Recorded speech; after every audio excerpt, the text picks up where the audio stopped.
वज़ीर आज़म शहबाज शरीफ की ज़ेर सदारत टास्क फोर्स का इजलास 24 नवंबर को होने वाले फसादात पर ब्रीफिंग दी गई। वज़ीर आज़म ने कहा कि धरनों में कानून पामाल करने वालों, सरकारी इमला को नुकसान पहुंचाने वालों और कानून नाफिज करने वाले इदारों के एहलकारों को जख्मी और शहीद करने वालों को कानून के मुताबिक करार वाकई सजा दी जाए।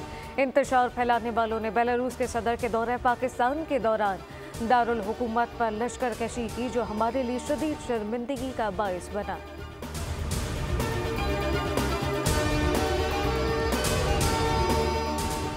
वज़ीर आज़म शहबाज शरीफ 2 रोज़ा दौरे पर आज सऊदी अरब रवाना होंगे। कॉप 16 के साइडलाइन समिट में शिरकत करेंगे।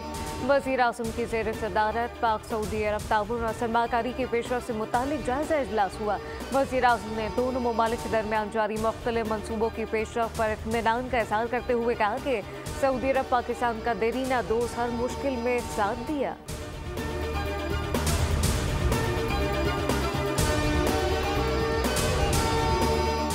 पाकिस्तान स्टॉक मार्केट में संग मील 100 इंडेक्स 1 लाख की सतह अबूर करने की कोशिश में वफाकी वज़ीर एहसन इकबाल स्टॉक मार्केट पहुंच गए। तकरीब में MD stock market Farooq Sabzwari, साबिक governor State Bank Shamshad Akhtar भी शरीक हुए।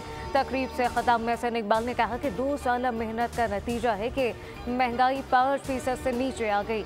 हमने अपनी सियासत दांव पर लगाकर मुश्किल फैसले किए।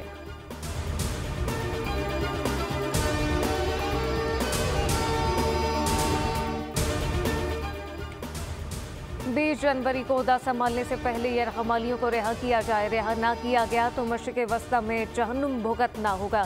अमरीकी नामुंतखब सदर डोनाल्ड ट्रंप की हमास को धमकी। समाजी राब्ते की वेबसाइट पर बयान में कहा कि वो लोग जिन्होंने इंसानियत के खिलाफ मजालिम का इर्तिकाब किया वो कीमत चुकाएंगे। जिम्मेदारों को ऐसा सबक सिखाएंगे कि अमरीकी तारीख में मिसाल नहीं मिलेगी।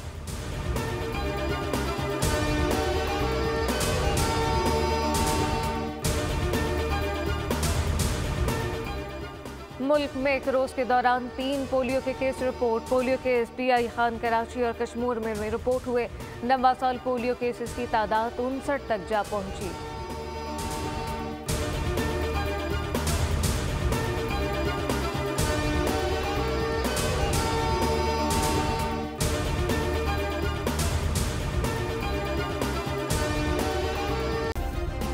सब्सक्राइब करें और बेल दबाएं ताकि कोई खबर रह न जाए।